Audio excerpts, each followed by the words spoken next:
Hello friends, I am back with another video. और बात करेंगे इसमें H P U M Ed entrance exam के बारे में। तो आप में से काफ़ी लोगों ने मुझे मेल भी किए, कुछ कमेंट्स भी मैंने देखे। तो आपकी जितनी भी क्वेरीज हैं कि क्या सिलेबस है, कितना पढ़ना है, कहाँ से पढ़ना है, कितनी सीट्स होती हैं एच पी यू में एम एड की, हॉस्टल सबको मिलता है या नहीं, ये सारे डाउट्स मैं आपके इस वीडियो में क्लियर कर दूंगी। आपको टॉपिक्स का एक जनरल ओवरव्यू भी दे दूंगी। सिलेबस हालांकि वास्ट है, मैं आपको पूरा सिलेबस बताऊंगी कि क्या सिलेबस है। लेकिन अगर आप स्मार्ट स्टडी करेंगे तो वो पॉसिबल है कि आप अच्छे मार्क्स लाएं और आपको एच में सीट मिले। तो एच मेन कैंपस में 50 सीट्स होती हैं और हॉस्टल सबको नहीं मिलता है। जो आपका एंट्रेंस एग्ज़ाम होता है उसके बेसिस पे मेरिट लिस्ट बनती है। तो जो स्टार्टिंग के कुछ बच्चे होते हैं पहले उन्हें ही हॉस्टल मिलता है, लेकिन सेकंड सेमेस्टर में, थर्ड सेमेस्टर में जाके बाकियों को भी हॉस्टल मिल जाता है। और एडमिशन एंट्रेंस एग्ज़ाम के बेसिस पर ही होती है, कोई और दूसरा रास्ता नहीं है। तो चलिए अब कुछ इम्पॉर्टेंट टॉपिक्स डिस्कस कर लेते हैं। मैं एक जनरल ओवरव्यू ही दूंगी। अगर इस वीडियो पर रिस्पांस अच्छा हुआ और डिमांड हुई तो इन टॉपिक्स की मैं डिटेल्ड वीडियोस भी आपके लिए लेकर आऊँगी। तो चलिए सबसे पहले बात करते हैं फ़िलॉसफ़ी के बारे में, क्योंकि फ़िलॉसफ़ी से हमेशा क्वेश्चन आते हैं। तो फ़िलॉसफ़ी क्या है, मैं थोड़ा सा आपको ओवरव्यू दे देती हूँ। ग्रीक वर्ड फिलोसोफिया से ये वर्ड आया है। फिलॉस मतलब होता है लव एंड सोफिया मतलब होता है विजडम, यानी कि लव फॉर विजडम। और इससे रिलेटेड क्या क्वेश्चंस पूछते हैं कि ब्रांचेस ऑफ फिलॉसफी कौन कौन सी है। मेटाफिजिक्स है, एपिस्टेमोलॉजी है, एक्सियोलॉजी है। मेटाफिजिक्स क्या है, नेचर ऑफ रियलिटी के बारे में बात करती है ये, कि रियलिटी क्या है, रियलिटी एंड एग्जिस्टेंस के बारे में, कि nature, essence, causation, space time, अगर भगवान है तो उसे कैसे प्रूव किया जा सकता है। प्रॉब्लम ऑफ एविल क्या है, माइंड और सोल एग्जिस्ट करते हैं या नहीं, मीनिंग ऑफ लाइफ क्या है, और ज़िंदगी के बाद अगर मौत है तो वो क्या चीज़ है। यानी कि हर चीज़ की रियलिटी एंड एग्जिस्टेंस के पर ये क्वेश्चन पूछते हैं। फिर दूसरी ब्रांच है एपिस्टेमोलॉजी। अब ये वर्ड बना है एपिस्टिम प्लस लॉगस से। एपिस्टिम होता है नॉलेज और अंडरस्टैंडिंग, लॉगस होता है स्टडी, यानी कि स्टडी ऑफ नॉलेज, जिसे हम ज्ञान मीमांसा भी कहते हैं। इसमें हम पता करते हैं कि सत्य क्या है, और अगर वो सत्य है तो तुम्हें कैसे पता है, what is knowledge and how does it differ from belief और ओपिनियन। नॉलेज के सोर्सेज क्या हैं, सत्य क्या है। यानी कि इसमें हम करते हैं study of nature, source and validity of knowledge. फिर आते हैं एक्सियोलॉजी, जो तीसरी ब्रांच है। इसको हम हिंदी में मूल्य मीमांसा भी बोलते हैं, यानी कि वैल्यूज की जब हम स्टडी करते हैं कि राइट क्या है, रॉन्ग क्या है, गुड क्या है, एविल क्या है, इन सारी चीज़ों के बारे में जब हम बात करते हैं तो उसे हम कहते हैं एक्सियोलॉजी। और एक्सियोलॉजी वर्ड बना है एक्सियोस प्लस लॉगस से। एक्सियोस मतलब होता है वैल्यू और वर्थ, और लॉगस मतलब होता है स्टडी, यानी कि what is a value and where does it comes from. ये मेन क्वेश्चन होता है एक्सियोलॉजी में। इसके अलावा इसमें इसकी सब ब्रांचेस के बारे में भी क्वेश्चन पूछा जाता है। जैसे मेटाफिजिक्स के सब ब्रांचेस कौन कौन सी होती हैं, ऑन्टोलॉजी, कॉस्मोगॉनी, थियोलॉजी, कॉस्मोलॉजी, स्कैटोलॉजी।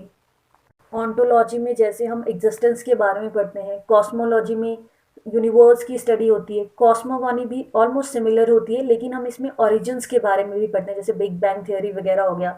स्कैटोलॉजी, इसमें हम डेथ, जजमेंट, फाइनल डेस्टिनी क्या है सोल की, मैनकाइंड की, इसके बारे में पढ़ते हैं। थियोलॉजी, जिसमें हम नेचर ऑफ गॉड के बारे में, रिलीजियस बिलीव्स के बारे में पढ़ते हैं, उसकी सच्चाई के बारे में, उसकी एग्जिस्टेंस के बारे में जानते हैं। फिर आता है एपिस्टेमोलॉजी। इसकी सब ब्रांचेस है एग्नोस्टिज्म, जिसमें हम existence of God, of divine और सुपर नेचुरल, अननोन है या अननोएबल है, इसके बारे में बात करते हैं। यानी कि थियोरी ऑफ नॉलेज से हम एग्जिस्टेंस ऑफ गॉड के बारे में बात करते हैं। फिर आता है स्केप्टिसिज्म, यानी कि जिसमें हम हर चीज़ को क्वेश्चन करते हैं। Theory that certain knowledge is impossible involves asking question, कि क्या है ये चीज़, यानी कि एक स्केप्टिज्म बिहेवियर जो होता है वो इसमें शो होता है। फिर जो अगली ब्रांच थी एक्सियोलॉजी, इसमें दो सब ब्रांचेस आती हैं, एथिक्स और एस्थेटिक्स। एथिक्स होता है वो ब्रांच ऑफ नॉलेज जो डील करती है मॉरल प्रिंसिपल्स से, कि क्या सही है क्या गलत है। एस्थेटिक्स जो कि ब्रांच ऑफ फिलॉसफी जो कि कंसर्न होती है nature and appreciation of art beauty in good taste. जैसे कि कुछ लोग होते हैं उनको आर्ट, ये एस्थेटिक सेंस उनकी हम कहते हैं कि बहुत अच्छी है, यानी कि वो चीज़ों को बहुत अच्छे तरीके से समझ पाते हैं। जैसे कि कोई पेंटिंग्स होती है, कोई जनरल इंसान को दिखाओ तो उसे लगेगा कि शायद ये कुछ नॉर्मल सी पेंटिंग है, लेकिन जिसको उस चीज़ की समझ होगी, जिसके अंदर एस्थेटिक सेंस होगी, वो उसमें से बहुत से मीनिंग्स इंटरप्रेट कर सकता है। तो ये होती है एस्थेटिक्स। इसके अलावा फिलॉसफी से क्वेश्चंस आते हैं, इंडियन फिलॉसफी और वेस्टर्न फिलॉसफी क्या है। तो इंडियन फिलॉसफी के सबसे पहले तो हमें पता होना चाहिए कि फादर कौन है, शंकराचार्य जी हैं। इंडियन फिलॉसफी किस पे बेस्ड है, इस पर भी क्वेश्चन आता है। Means of knowledge, sources of knowledge पे बेस्ड है कि जो जो ज्ञान है उसके बेसिस पर फिलॉसफी है। वेस्टर्न फिलॉसफी, सॉक्रेट्स इसके फादर हैं। ये बेस्ड है डाउट इज द ओरिजिन, यानी कि जहाँ पर उन लोगों को डाउट आया उसके बेसिस पर फिलॉसफीज फिर बनती गई। वेस्टर्न फिलॉसफीज में भी दो तरीके की फिलॉसफीज है, एक है वेस्टर्न मॉडर्न फिलॉसफी और यूरोपियन फिलॉसफी, और उसके फादर है रेन डेकार्टेस, और एक जो मैंने बताई ही पहले जिसके फादर है सॉक्रेट्स। फिर आ जाता है एक और important topic, schools of philosophy. इसमें से भी क्वेश्चन हमेशा आते हैं कि स्कूल्स ऑफ फिलॉसफी कितने हैं। तो इनको फर्दर दो टाइप्स में बांटा गया है, Orthodox school of philosophy and unorthodox school of philosophy. जो ऑर्थोडॉक्स हैं वो आस्तिक्स हैं, यानी कि आस्तिक ऐसे कि वो वेदास की सुपरमेसी में मानते हैं, कि वेदास को मानते हैं, जो वेदास में बातें लिखी गई हैं उनको मानते हैं। और अनऑर्थोडॉक्स जो है उसे हम नास्तिक भी कहते हैं, यानी कि नॉन वैदिक, यानी कि वो वेदास की सुपरमेसी में नहीं मानते हैं। ऑर्थोडॉक्स में हमारे पास कौन कौन से स्कूल्स आते हैं, न्याय, विशिष्का, उत्तर मीमांसा, पूर्व मीमांसा, सांख्यान फिलॉसफी एंड योगा। अब ये सारी फिलॉसफीज आपको डिटेल में पढ़नी पड़ेगी क्योंकि इनमें से क्वेश्चन 101% आता ही है। तो क्या क्या आपको पता होना चाहिए कि प्रोपोनेंट्स कौन से हैं, मोनिस्टिक अप्रोच है, ड्यूलिज्म अप्रोच है या प्लूरलिज्म अप्रोच है, इसमें बेसिक थॉट्स क्या है इनके, क्या बोलते हैं ये कि कैसी एजुकेशन होनी चाहिए, कैसा करिकुलम होना चाहिए, बच्चे को किस तरीके से ट्रीट किया जाना चाहिए, कौन से प्रमाण को मानते हैं। जैसे कि न्याय के प्रोपोनेंट है ऋषि गौतम, ये लॉजिकल क्वेस्ट फॉर गॉड के बारे में बोलते हैं, यानी कि लॉजिक और एनालिसिस की बात करते हैं, 16 न्याय सूत्र हैं। विशिष्टा के प्रोपोनेंट है ऋषि कन्नड़, यानी कि ये क्या बात करते हैं कि बिल्डिंग ब्लॉक्स की बात करते हैं, ये साइंस की बात करते हैं, लॉजिक की बात करते हैं ये। फिर आता है मीमांसा। मीमांसा दो तरीके का होता है, उत्तर मीमांसा एंड पूर्व मीमांसा। उत्तर मीमांसा को हम वेदांता भी बोलते हैं, जिसके प्रोपोनेंट आदि शंकराचार्य जी हैं। ये बात करते हैं डिवाइन नेचर ऑफ सोल के बारे में, एसेंस ऑफ वेदास है इसमें। रिलीजन सेंटर्ड एजुकेशन की बात करते हैं, ये नेचर ओरिएंटेड एजुकेशन की बात करते हैं, तमसो माँ ज्योतिर्गम्य वाली बात करते हैं, इंडिविजुअल सेंटर्ड है, सेल्फ का ब्रह्मा से मिलन जो है वही गोल है, उस चीज़ के बारे में मानते हैं। इसके अलावा इसमें और भी कुछ इंपॉर्टेंट टॉपिक्स हैं, जैसे कि वेदांता स्कूल जो हैं उनके बारे में भी आपको पढ़ना पड़ेगा, जैसे कि अद्वैत वेदांता, इसके प्रोपोनेंट आदि शंकरा थे। विशिष्ट अद्वैता जिसके रामानुजा थे, द्वैता माधवा इसके प्रोपोनेंट यानी कि माधवा थे, द्वैत अद्वैता निम्बाका इसके प्रोपोनेंट थे, शुद्ध अद्वैता वल्लभा इसके प्रोपोनेंट थे, अचिंत्य भेदा वेदा चैतन्य महाप्रभु इसके प्रोपोनेंट थे, यानी कि इन पर भी क्वेश्चन आता है। और इन्होंने ही उपनिषद की बात करी थी क्योंकि वेदांता मतलब था वेदों का अंत। सो उपनिषद को हिमालयाज ऑफ सोल भी कहा जाता है। तो Vedantas trace their origin to the Upanishads. अब इसमें एक फेमस बुक भी आती है विवेका चूड़ामणि, यानी कि क्रेस्ट ज्वेल ऑफ डिस्क्रिमिनेशन, जो कि आदि शंकराचार्य जी द्वारा लिखी गई थी। तो ये बुक भी पूछी जा सकती है। और वेदांता में क्या है, टीचिंग्स है उपनिषद की, ब्रह्मा सूत्रास की और भागवत गीता की। ये कुछ बेसिक पॉइंट्स थे उत्तर मीमांसा यानी कि वेदांता के। फिर इसके बाद है पूर्व मीमांसा, जिसके प्रोपोनेंट जेमिनी थे। इन्होंने वेदास को इटर्नल बताया है, डिवाइन बताया है, एसेंस ऑफ वेदास में मानते हैं ये, कार्मिक कांड इसमें थे जैसे कि पूजा पाठ, तंत्र मंत्र, इन सब चीज़ों में ये मानते थे। नेक्स्ट है सांख्यान फिलॉसफी, कपिल मुनि द्वारा दी गई थी ये। इसमें क्या बेसिक्स थॉट्स थे, ये कॉन्शियसनेस के बारे में बात करते थे, एब्सोल्यूट नॉलेज के बारे में, मैटर के बारे में, ड्यूलिस्टिक अप्रोच था इसमें, क्योंकि इन्होंने पुरुष और प्रकृति की बात की। जैसे मैंने आपको बताया कि पता होना चाहिए कि मोनिस्टिक है, ड्यूअलिज्म है, दो हो तो ड्यूअलिज्म, इससे ज़्यादा की बात करें तो प्लूरलिज्म। तो ये ड्यूलिस्टिक अप्रोच था क्योंकि ये पुरुष और प्रकृति की बात करते थे। यानी कि पुरुष क्या है, माइंड है, कॉन्शियसनेस है, और प्रकृति क्या है, नेचर है, तत्व है। इसके अलावा प्रकृति के जो 3 गुण हैं उसके बारे में बात करते हैं। ये तामसिक, सात्विक, राजसिक, इसके बारे में हमने पढ़ा हुआ है, तो आई होप आपको आता ही हो कि तामसिक क्या होता है, एंगर, फायर, सात्विक में कामनेस वगैरह आती है, राजसिक में रॉयलनेस आती है। चाइल्ड सेंटर्ड एजुकेशन की बात करते हैं, ये भी फिजिकल साइंस, नेचुरल साइंस, इन सब चीज़ों के मतलब फेवर करते हैं। इसके अलावा प्रमाण से रिलेटेड भी क्वेश्चन पूछा जाता है। जैसे मैंने आपको बताया था कि ये कौन से प्रमाण को मानते हैं, प्रत्यक्ष को मानते हैं, इन्फ्रेंस को मानते हैं, और वर्बल टेस्टिमनी को मानते हैं। थोड़ी सी ये चीज़ें ऐसी हैं कि शायद आपको उतनी समझ में नहीं आ रही होगी क्योंकि आपके लिए नई हूँ, लेकिन ये है कि अगर थोड़ा और ज़्यादा वास्ट में आप पढ़ेंगे या फिर थोड़ा याद भी कर लेंगे इन चीज़ों को, क्योंकि थोड़ी याद करने वाली चीज़ें हैं ये, कि किसने क्या बोला, कौन सी अप्रोच थी, कैसी टाइप ऑफ एजुकेशन को फेवर किया, तो भी आपको मतलब ये चीज़ थोड़ी समझ आ सकती है।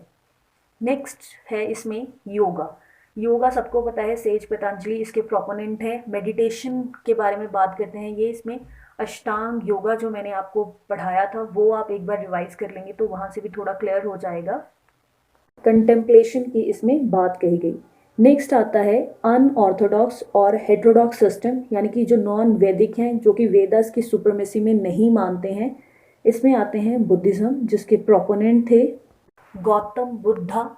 इसमें हीनयान और महायाना के बारे में बात की है। हीनयाना को हम थर्वेदा भी कहते हैं, लेसर व्हीकल भी कहा जाता है इसे, निकाय बुद्धिज्म भी कहा जाता है। इसमें 2 सबसेट होते हैं, वैशेषिका एंड सौत्रांतिका। तो ये है क्या है, हीनयाना में क्या आता है, वो ओरिजिनल टीचिंग्स ऑफ बुद्धा में मानते हैं और ये आइडल वर्शिप को नहीं मानते हैं, और ये पाली लैंग्वेज को फेवर करते हैं। ये मतलब ये बोलते हैं कि बुद्धा जो है भगवान नहीं है, मतलब एक गुरु है, उनकी बातों को माना जाना चाहिए। ये बात इन्होंने बोली थी। फिर आए महायाना स्कूल, यानी कि जिसे ग्रेटर व्हीकल बोला जाता है। ये बुद्धा को गॉड मानते थे, they believed in हेवनलीनेस of Buddha, और ये मानते थे कि साल्वेशन का जो जरिया है वो बोधिसत्व है, यानी कि जो बुद्धा की जो जितनी भी टीचिंग्स हैं उनको माना जाए। आइडल वर्शिप में ये मानते थे, संस्कृत लैंग्वेज को फेवर करते थे। जो निकाया बुद्धिज्म थे, यानी कि हीनयाना, हीन क्या होता है, छोटा ना, तो लेसर व्हीकल्स वाले जो थे वो क्या मानते थे, आइडल वर्शिप नहीं मानते थे और पाली लैंग्वेज को फेवर करते थे। वेयरएज जो महायाना है ये किस में मानते थे, बोधिसत्वा में, आइडल वर्शिप में और संस्कृत लैंग्वेज में। और इसे नॉर्दर्न बुद्धिस्ट रिलीजन भी कहा जाता था क्योंकि नॉर्थ रीजन में ये ज़्यादा जो है फैला। और इनके एजुकेशनल एम यही थे कि बच्चों में मॉरल वैल्यूज़ लाएं। निर्वाणा अचीव करना फाइनल गोल होता है ज़िंदगी का। कास्ट सिस्टम को हटा दिया जाए। इन्होंने सोसाइटी के डेवलपमेंट पर ज़्यादा एम्फेसिस किया rather than on the development of individual. और इन्होंने क्या किया, मास्टर्स को जो एजुकेशन है वो पाली लैंग्वेज में दी। ऐसा क्यों हुआ, क्योंकि ये कास्ट सिस्टम को हटाना चाहते थे और संस्कृत लैंग्वेज जो है वो थोड़ा बहुत ऐसा माना जाता था कि पंडितों की लैंग्वेज है, या ऐसी मतलब उस वक्त की धारणाएं थीं। नेक्स्ट स्कूल है जैनिज्म, जिसके प्रोपोनेंट थे महावीरा। इन्होंने क्या बोला, इसमें 24 तीर्थंकर्स की बात करी गई। इनका मानना था कि ज्ञान अर्जित करने के 5 तरीके हैं, मति ज्ञान, श्रुति ज्ञान, अवधि ज्ञान, मनो परिहरण, कैवल्य। मति ज्ञान क्या होता है, लोअर नॉलेज होती है। श्रुति जैसे वर्ड ही बता रहा है कि जब हम सेंसेस के थ्रू सीखते हैं, सुन के सीखते हैं। अवधि ज्ञान सेंसेस थ्रू, मतलब यहाँ पे नॉलेज क्या होती है, फिजिकल ऑब्जेक्ट्स के जरिए किसी चीज़ को हमने देखा और फिर वो एक इमेज बन जाती है हमारे मन में। मना परिहरण हायर नॉलेज। कैवल्य क्या होता है, अल्टीमेट नॉलेज, डिटेल्ड पैटर्न्स के बारे में जब हमें पता हो। अगला हेट्रोडॉक्स स्कूल है चारवाकिज्म, जिसे लोक्यता भी कहा जाता है। इसके फाउंडर हैं ऋषि बृहस्पति। अब ये स्कूल काफ़ी अलग था क्योंकि इसमें ये बोला गया कि जो हो रहा है होने दो, मज़े लो ज़िंदगी के। इनका मेन जो मोटो था वो था take loan and drink ghee. Materialistic word में ये मानते थे कि लोन लो और घी ड्रिंक करो, यानी कि मज़े लो ज़िंदगी के। मटेरियलिस्टिक वर्ड है, इसीलिए इस स्कूल को उतना ज़्यादा फेवर नहीं किया गया और काफ़ी ज़्यादा इसका विरोध भी हुआ। सो आई होप आपको स्कूल्स ऑफ फिलॉसफी का थोड़ा एक ओवरव्यू मिल गया हो, और अगर मौका मिलता है तो मैं इसकी डिटेल्ड वीडियोस भी आपके लिए लेके आऊँगी। बाकी मैंने आपको मेन बता ही दिया है कि इसमें क्या क्या पढ़ना है। प्रोपोनेंट्स आपको सबके पता होना चाहिए, अप्रोच कैसे है इनकी, मोनिस्टिक है या ड्यूअलिज्म है, ये पता होना चाहिए। कुछ बेसिक थॉट्स इनके और कैसी एडुकेशन को ये प्रमोट करते हैं, ये चीज़ पता होनी चाहिए। फिर आते हैं वेस्टर्न स्कूल्स ऑफ फिलॉसफी। अब इसमें क्या क्या चीज़ें हैं जो आपको मेनली पढ़नी है? Idealism, naturalism, pragmatism, realism, existentialism, gestaltism and Marxism. अब इसमें भी क्या क्या पता होना चाहिए? प्रोपोनेंट्स सबके पता होना चाहिए, क्योंकि क्वेश्चन कैसे आता है कि आपको ऑप्शन दे दिए जाते हैं बहुत सारे और पूछा जाता है कि इसमें आइडियलिज्म के प्रोपोनेंट कौन से है, या फिर पूछा लिया जाता है कि इनमें से आइडियलिज्म को कौन नहीं मानता है। तो इस तरीके से क्वेश्चन आता है, तो वो आपको पता होना चाहिए। सो सबसे पहले बात करते हैं थोड़ी सी आइडियलिज्म के बारे में। आइडियलिज्म वर्ड जो है आइडियल से डिराइव किया गया है, यानी कि हम माइंड और सेल्फ की बात करते हैं, इसमें स्पिरिचुअलिज्म की बात होती है। क्या बोलते हैं ये? वैल्यूज़ क्या है? एब्सोल्यूट है, इटर्नल है, अनचेंजिंग है।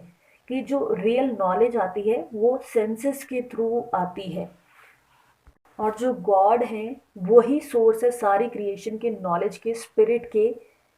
तो मतलब स्पिरिचुअलिज्म में ये मानते हैं। और कौन कौन लोग हैं जो इसको मानते हैं? फ्रॉबेल, कैंट, प्लेटो, स्वामी दयानंद, विवेकानंद, औरोबिंदो, ये प्रोपोनेंट्स हैं आइडियलिज्म की। यहाँ से क्वेश्चन हर बार बनते हैं कि कोई भी आपको एक इज्म दे देंगे वेस्टर्न स्कूल ऑफ फिलॉसफी में से, और उससे पूछेंगे कि ये किसको, किसके प्रोपोनेंट्स हैं, या फिर एक नाम दे देंगे और पूछ लेंगे कि ये किस में बिलीव करते हैं। ठीक है, तो next is naturalism.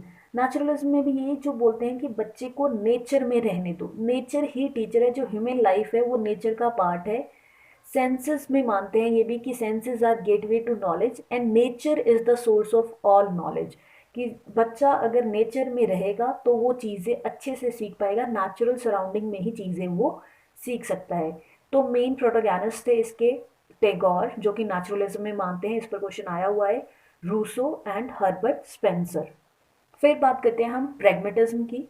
Pragmatism Greek word utility से लिया गया है, यानी कि प्रैग्मेटिज्म किस में बिलीव करते हैं? एक्टिविटी में बिलीव करते हैं, डूइंग में बिलीव करते हैं।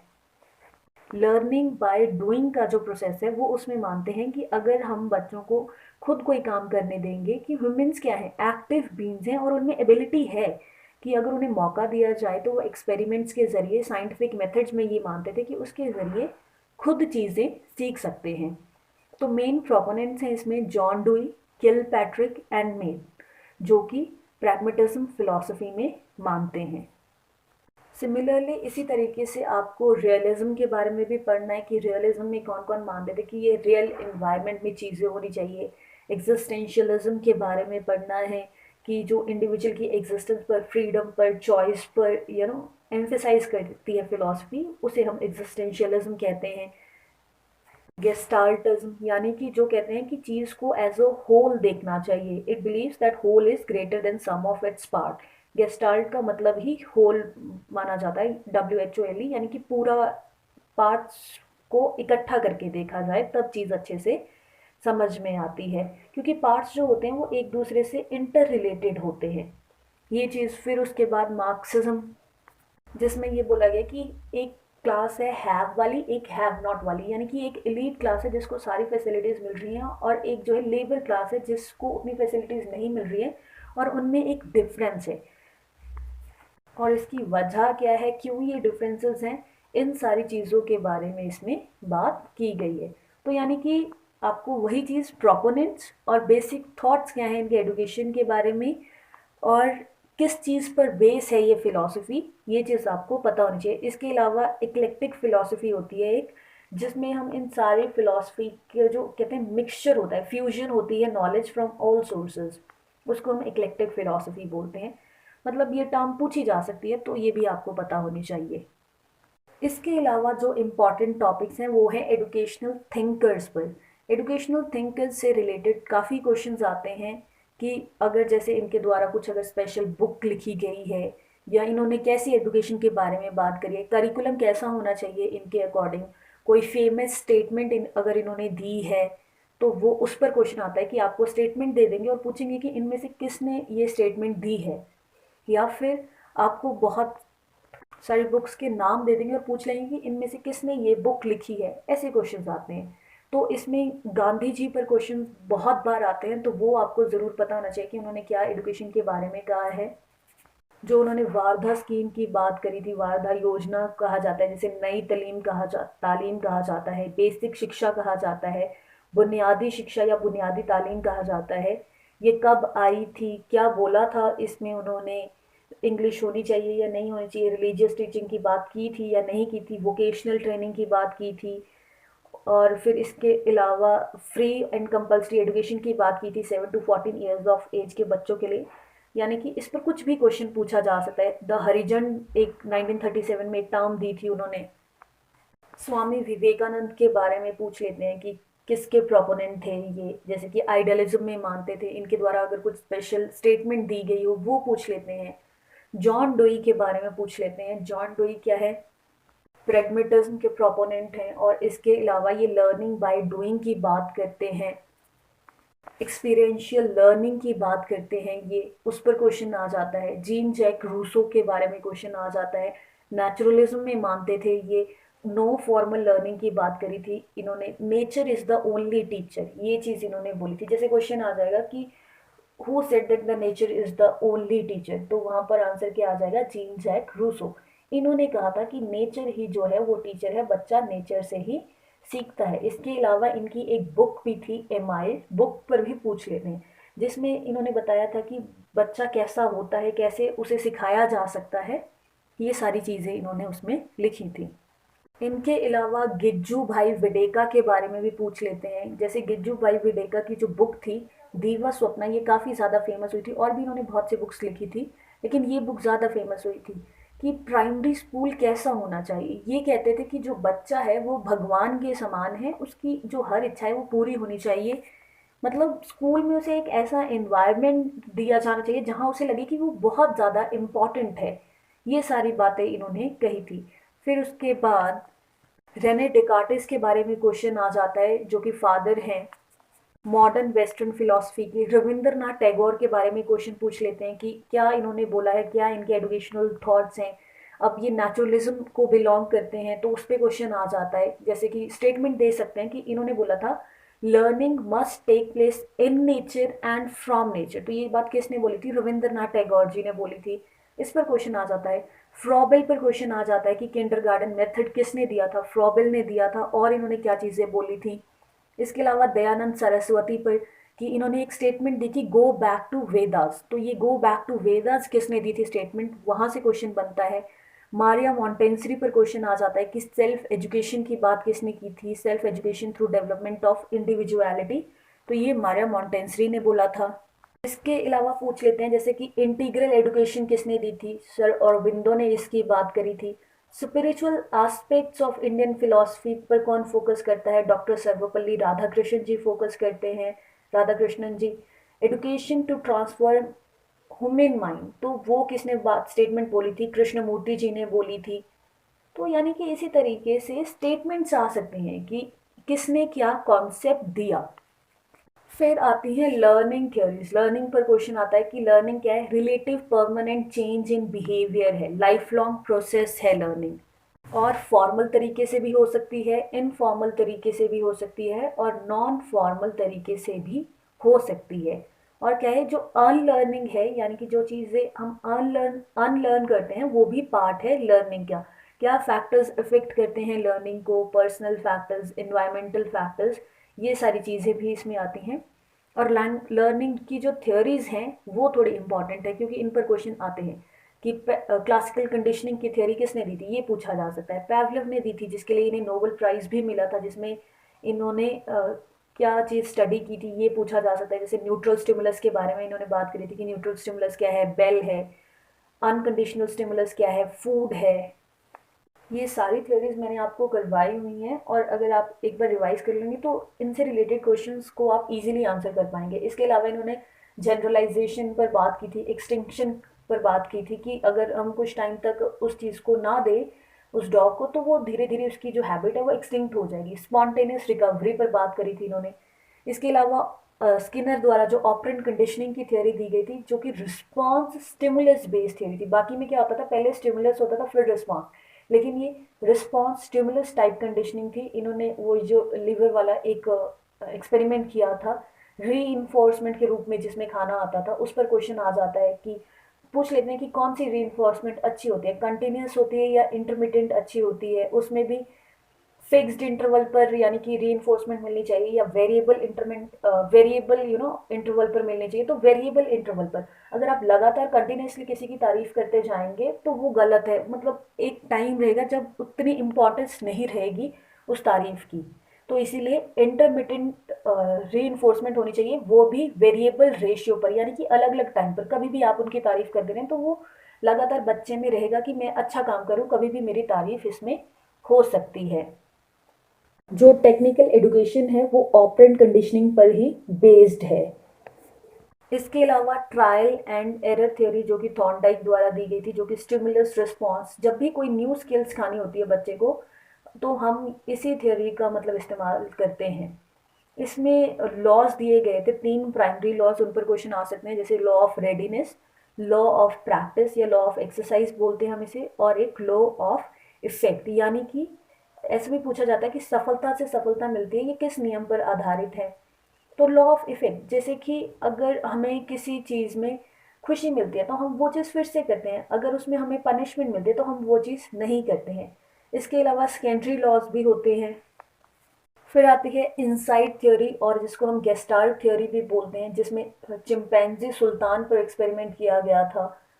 उस पर बेसिस पर क्वेश्चन आ सकता है कि इनसाइट थ्योरी किसके द्वारा दी गई थी, या उस चिंपैंजी का क्या नाम था। ऐसे क्वेश्चन पूछा जा सकता है। तो लर्निंग थ्योरीज में भी किसने कौन सी थ्योरी दी है, उस थ्योरी के बेसिक एलिमेंट्स क्या थे, क्या एक्सपेरिमेंट हुआ था, इन सब पर क्वेश्चंस बन सकते हैं। अगला इम्पॉर्टेंट टॉपिक आता है इंटेलिजेंस। अब इंटेलिजेंस में थ्योरीज ऑफ इंटेलिजेंस पर क्वेश्चन आता है, या फिर टाइप ऑफ इंटेलिजेंस भी पूछ सकते हैं, जैसे कि एब्स्ट्रैक्ट इंटेलिजेंस होती है, कंक्रीट इंटेलिजेंस होती है, सोशल इंटेलिजेंस होती है। ये टाइप्स थॉर्नडाइक ने दी थी। फिर थ्योरीज ऑफ इंटेलिजेंस के बारे में क्वेश्चन पूछ लेते हैं। यूनिफैक्टर थ्योरी किसने दी थी, बिने ने दी थी, अल्फ्रेड बिने ने। और फिर two factor theory Charles Spearman ने दी थी, जिसमें इन्होंने स्पेसिफिक एबिलिटी और जनरल एबिलिटी के बारे में बात करी थी। मल्टीपल इंटेलिजेंस थ्योरी किसने दी थी, गार्डनर ने दी थी। कौन कौन सी इंटेलिजेंस के बारे में उन्होंने बात करी थी, इस पर क्वेश्चन आ जाता है। ग्रुप फैक्टर थ्योरी थर्स्टन ने दी थी। पीएमए की बात करी थी इन्होंने इसमें, जैसे कि 7 प्राइमरी मेंटल एबिलिटीज़ की बात की थी। स्टर्नबर्ग की ट्रायआर्किक थ्योरी के बारे में क्वेश्चन पूछा जा सकता है कि प्रैक्टिकल इंटेलिजेंस, क्रिएटिव इंटेलिजेंस और एनालिटिकल इंटेलिजेंस के बारे में बात की थी इन्होंने। इसके क्या और नाम थे। 3D थ्योरी थी कंटेंट ऑपरेशन प्रोडक्ट की। थॉर्नडाइक ने जो सोशल अब्स्ट्रैक्ट और कंक्रीट इंटेलिजेंस के बारे में बताया था, उसके बारे में क्वेश्चन पूछ लेते हैं। फ्लूसिड एंड क्रिस्टल की इंटेलिजेंस थ्योरी, ये सारी मतलब जितनी भी इंटेलिजेंस थ्योरीज हैं उनमें से किसी पर भी क्वेश्चन आ सकता है। उसके अलावा क्वेश्चन इंटेलिजेंस से आता है टेस्ट कौन से होते हैं फॉर मेजरिंग इंटेलिजेंस। अब इसमें सब्जेक्टिव टेस्ट होते हैं, ऑब्जेक्टिव टेस्ट होते हैं, यानी कि जो कुछ ग्रुप्स के लिए होते हैं या इंडिविजुअल के लिए टेस्ट होते हैं। फिर फर्दर ये वर्बल और नॉन वर्बल टेस्ट में डिवाइडेड होते हैं कि वर्बल टेस्ट कौन कौन से होते हैं, जैसे कि बिने साइमन स्केल, स्टैनफोर्ड स्केल। या फिर नॉन वर्बल में वेशलर वैल्यू टेस्ट, फोर्टिस भूल भुलैया टेस्ट। फिर इसके बाद army alpha test, army non verbal में army beta test, Chicago test. ये सारे जो टेस्ट हैं इनसे रिलेटेड क्वेश्चन पूछा जा सकता है कि जैसे आर्मी अल्फ़ा टेस्ट जो है ये वर्बल है या नॉन वर्बल है, इस पर क्वेश्चन पूछा जा सकता है। शिकागो टेस्ट जो है ये नॉन वर्बल है या वर्बल है। जो परफॉर्मेंस टेस्ट है वो कौन कौन से हैं, जैसे कि मेरिल पाल्मर टेस्ट जो है ये परफॉर्मेंस टेस्ट है, या फिर क्या कहते हैं वर्बल या नॉन वर्बल टेस्ट है, इस पर क्वेश्चन आ सकता है। परफॉर्मेंस टेस्ट में क्या है, मेरिल पाल्मर टेस्ट जो कि 1948 में आया था, इसमें 38 टेस्ट थे 13 मंथ से लेके 66 मंथ के एज ग्रुप के लोगों के लिए। Pintner Paterson performance scale test जो कि 4 to 16 ईयर्स के बच्चों के लिए था। Minnesota preschool scale test जो कि 13 मंथ से 5 ईयर के बच्चों के लिए था। यानी कि इनमें क्या था, परफॉर्मेंस के बेसिस पर देखा जाता था कि इंटेलिजेंस कितनी है। जैसे कि बच्चों को ड्राइंग करने के लिए दी गई या फिर कोई एक्टिविटी दी गई, तो परफॉर्मेंस के बेसिस पर उनकी इंटेलिजेंस को जज किया जाता था, यानी कि टेस्ट किया जाता था। और वर्बल में यानी कि कुछ इंटरव्यू हो सकती है या फिर कुछ पूछा जा सकता है उनसे। ठीक है, इस बेसिस पर ये अलग अलग टेस्ट थे, तो इन पर एक आध क्वेश्चन आ जाता है कि ये टेस्ट कौन सा टेस्ट है या फिर इंटेलिजेंस के कौन कौन से टेस्ट होते हैं। इसके अलावा क्वेश्चन आता है आईसीटी से, जिसमें हार्डवेयर डिवाइसेस कौन कौन सी हैं, सॉफ्टवेयर डिवाइसेस कौन सी हैं, इस पर क्वेश्चन आता है। एजुकेशन रिलेटेड ऐप्स पर क्वेश्चन आता है। जनरेशन ऑफ कंप्यूटर वो कैसे एक दूसरे से अलग हैं, किस जनरेशन की क्या स्पेशलिटी है, रैम क्या है, रोम क्या है। पॉपुलर वेब ब्राउज़र्स जो हैं उन पर क्वेश्चन आता है। जैसे कि आपको पता होना चाहिए कि पॉपुलर वेब ब्राउज़र्स कौन कौन से हैं, जैसे internet explorer, Mozilla Firefox, opera, safari. कुछ ऑप्शंस आपको दे देंगे और पूछेंगे कि इनमें से वेब ब्राउज़र कौन सा नहीं है, या फिर पूछ सकते हैं कि कौन सा है।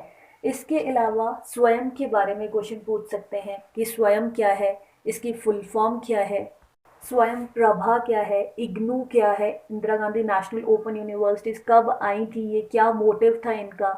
नाप्टल की फुल फॉर्म क्या है, जैसे कि national programme on technology enhanced learning, full form पूछी जा सकती है। इसका मोटिव क्या है ये पूछा जा सकता है। नैड क्या है, जैसे कि ये होता है नेशनल एकेडमिक डिपॉजिटरी, जिसमें आप अपने सारे जो सर्टिफिकेट है उसे डिजिटल फॉर्म में डिपॉजिट करके रख सकते हो। इस पर क्वेश्चन आ सकता है। एजुकेशनल सैटेलाइट एडुसेट पर, मूक पर, मैसिव ओपन ऑनलाइन कोर्सेज जो होते हैं इन पर क्वेश्चन आ जाते हैं। एब्रिविएशंस पर हमेशा क्वेश्चन पूछे जाते हैं कि HTTP की फुल फॉर्म क्या है, HTML की फुल फॉर्म क्या है, DOS की फुल फॉर्म क्या है, या इसके अलावा और भी बहुत से फुल फॉर्म्स पूछी जा सकते हैं, तो वो सारी आपको क्लियर होनी चाहिए। इसके अलावा एजुकेशनल चैनल्स के बारे में क्वेश्चन आ जाता है, ये कब लॉन्च हुए, जैसे ज्ञान दर्शन, ज्ञान वाणी, इन सब पर भी क्वेश्चंस आते हैं। यानी कि आईसीटी से ऐसे क्वेश्चंस बनते हैं।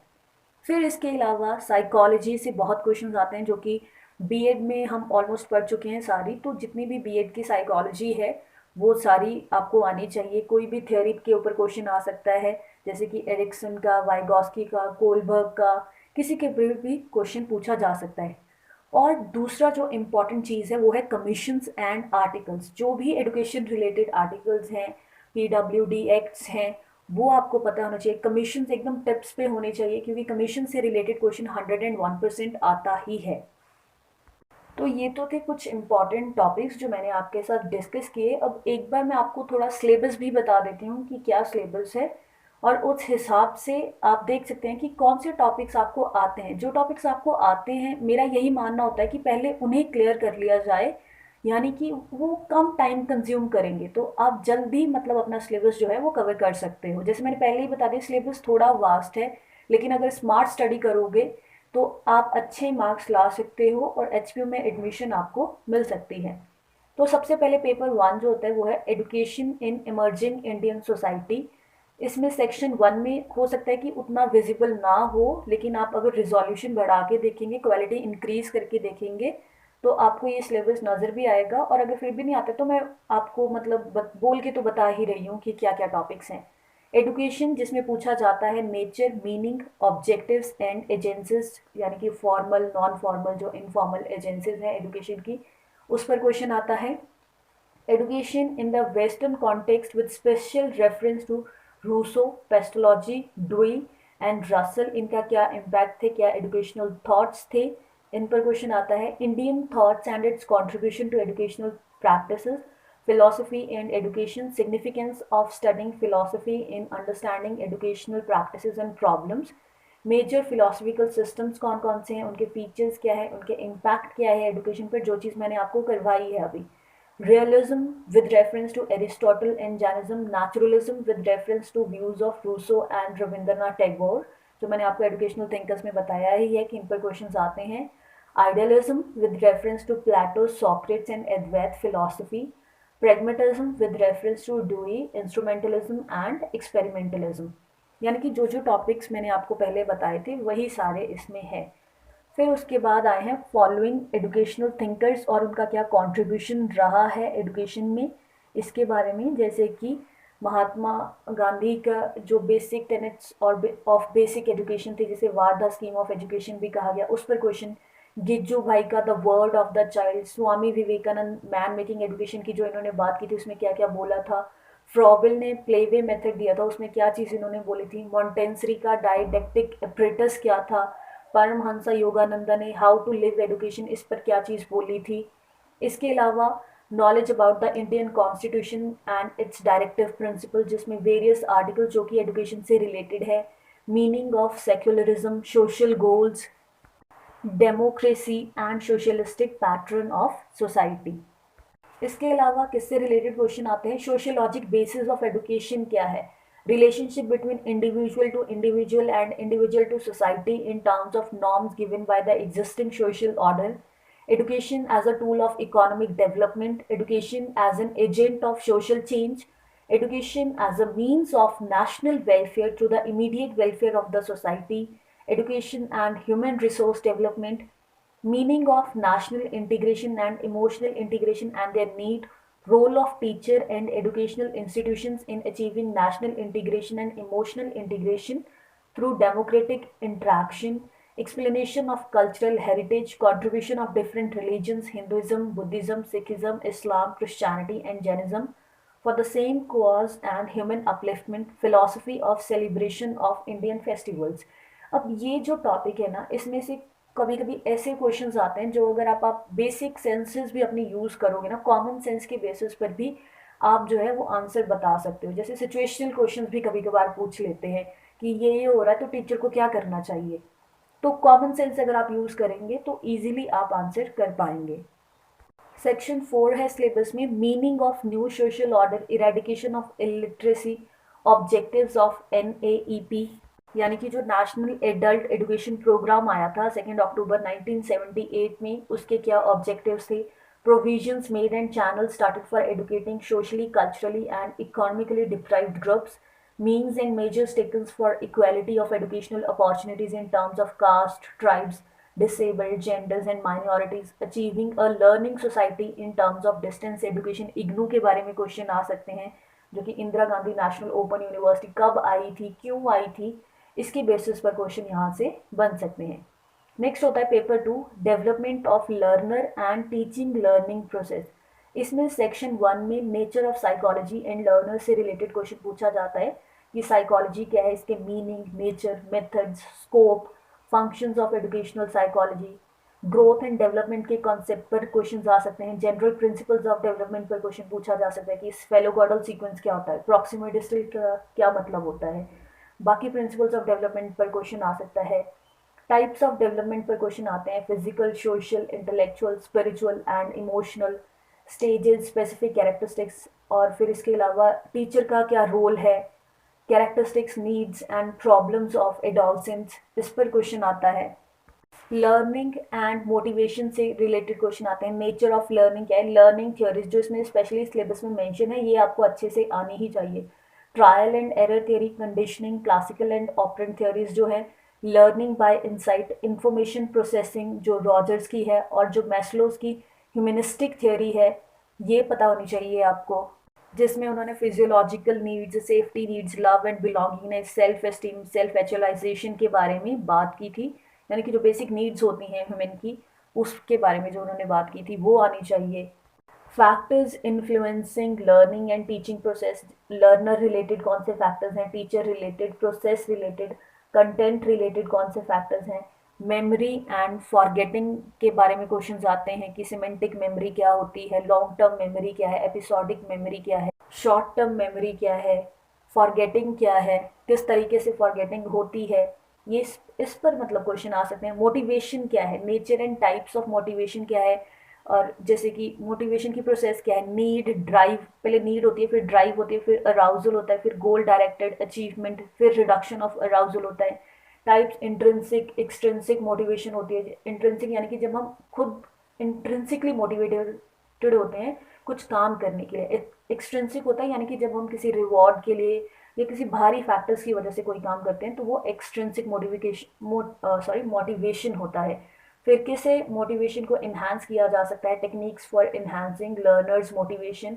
इसके अलावा इंटेलिजेंस जो मैंने आपको बताया ही है कि वहाँ से क्वेश्चन पक्का आते हैं। Nature and characteristics of intelligence and its development, जिसमें जो मेन थियरीज आपको करनी है वो है two factor theory, multi factor theory and SI model करना है।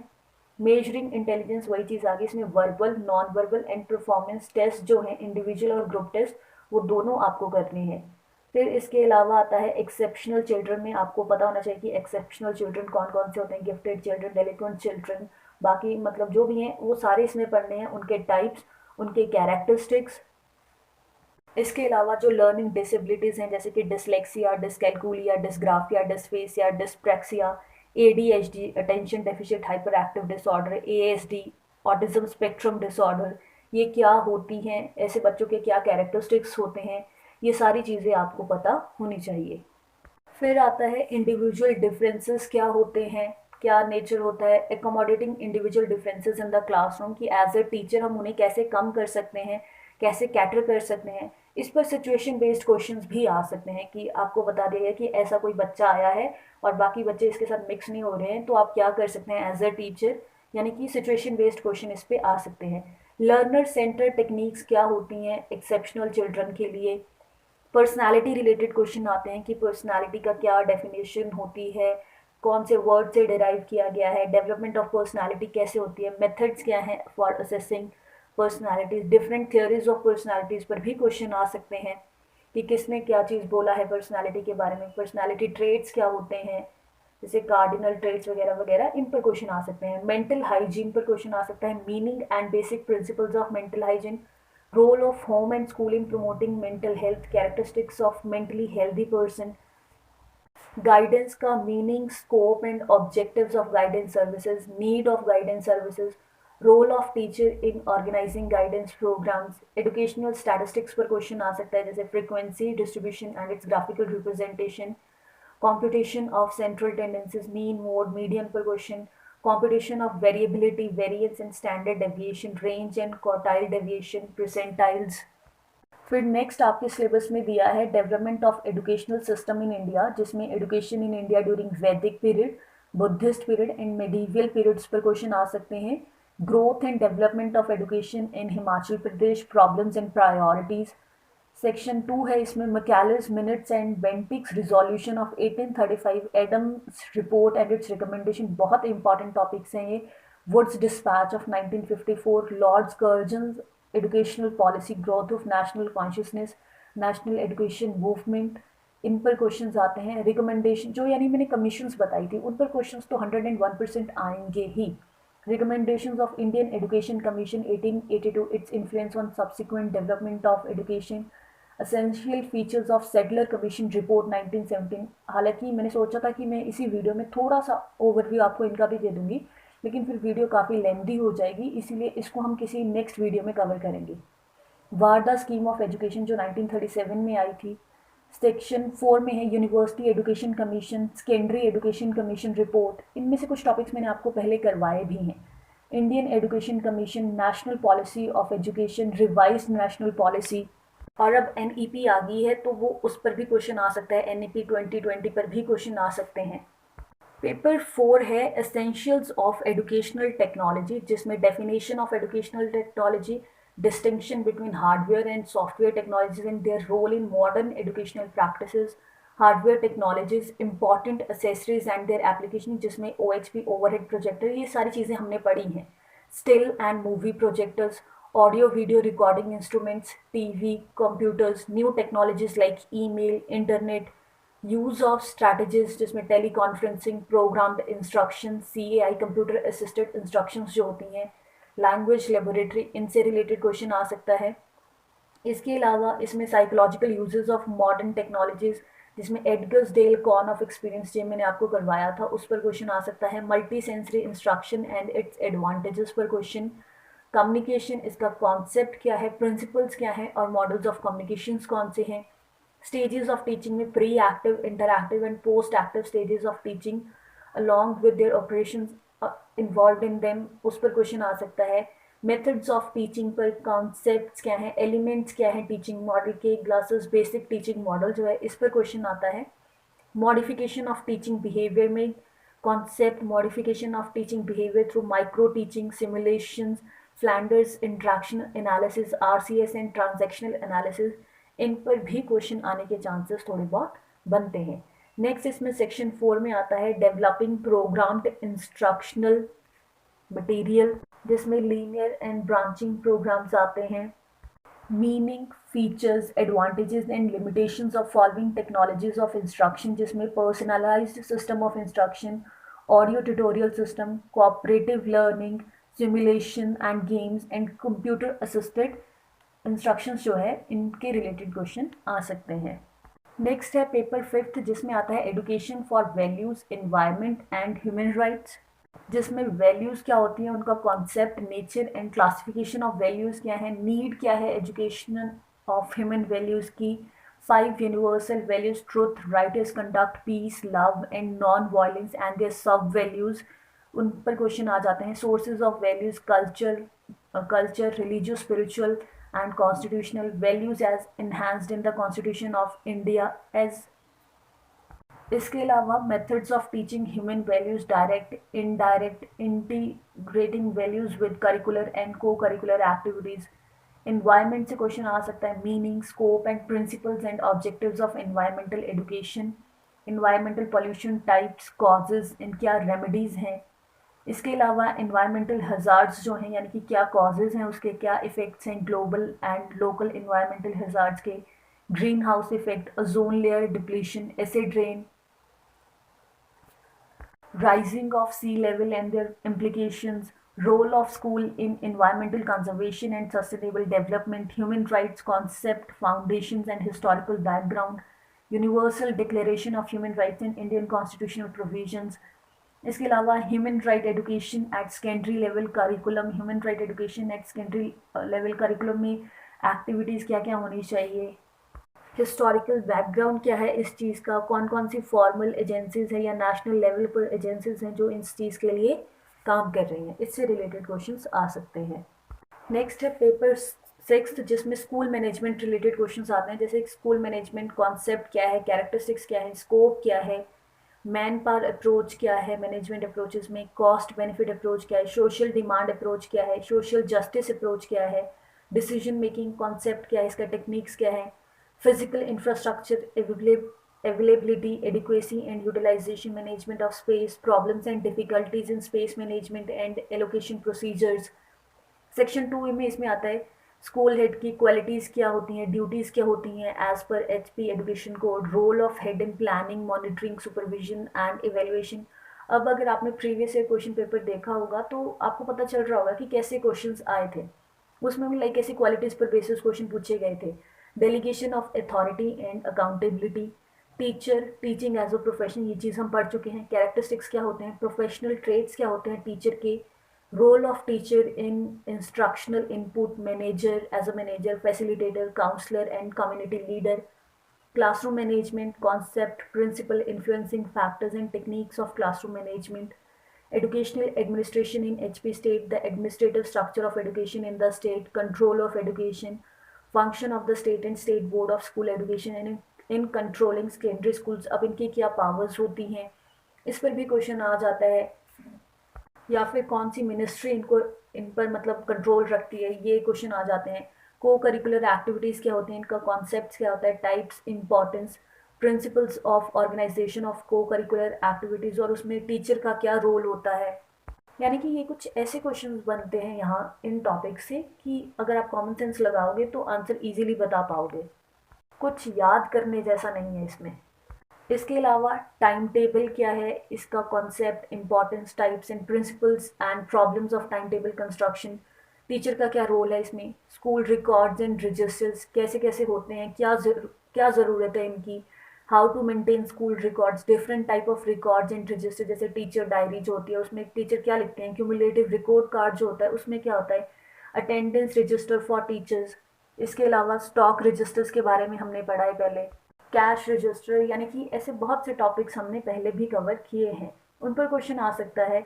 सुपरविजन एंड इंस्पेक्शन क्या कॉन्सेप्ट है, क्यों इंस्पेक्शन होती है, टाइप्स क्या हैं, स्कोप एंड एम्स क्या हैं सुपरविजन के, supervision in schools of Himachal Pradesh, supervision staff कौन सा होता है, सुपरविजन रिपोर्ट कैसे लिखी जाती है, steps in conducting supervision and guidelines to supervision staff. Next paper 7 जो होता है वो आईसीटी का होता है, यानी कि इंफॉर्मेशन एंड कम्युनिकेशन टेक्नोलॉजी। इसमें कैसे क्वेश्चंस पूछे जाते हैं वो मैंने आपको पहले ही बता दिया है। सिलेबस में इसमें आपको दिया गया है introduction to computers, what is computer, historical background क्या है, hardware software, types of computers क्या है, बेसिक्स ऑफ कंप्यूटर आर्किटेक्चर क्या है, Windows, components of Windows, utility of Windows, फिर using computer software, M S Word student learning के लिए कैसे यूज़ किया जाता है, एम एस एक्सेल कैसे यूज़ किया जाता है, and M S PowerPoint कैसे यूज़ किया जाता है। तो ये था H P U M Ed entrance exam के लिए सिलेबस। जो 6 थियोरी कोर्सेज मैंने बताए हैं, 15 क्वेश्चन हर किसी में से आते हैं, यानी कि 15 6 90, टोटल 90 क्वेश्चन वहाँ से हो गए। और आईसीटी में से 10 क्वेश्चंस अलग से आते हैं। तो यानी कि हर थियोरी कोर्स में से 15-15 क्वेश्चन आएंगे और आईसीटी से 10 क्वेश्चन आएंगे। टोटल 100 क्वेश्चन होते हैं और 100 मार्क्स का ही ये जो एग्ज़ाम होता है। सो आई होप आपके ज़्यादातर डाउट्स क्लियर हो गए होंगे। फिर भी कुछ डाउट है तो आप कमेंट सेक्शन में मुझसे पूछ सकते हैं, और अगर वीडियो अच्छी लगी हो तो लाइक शेयर ज़रूर करें। Thank you and stay connected for more videos.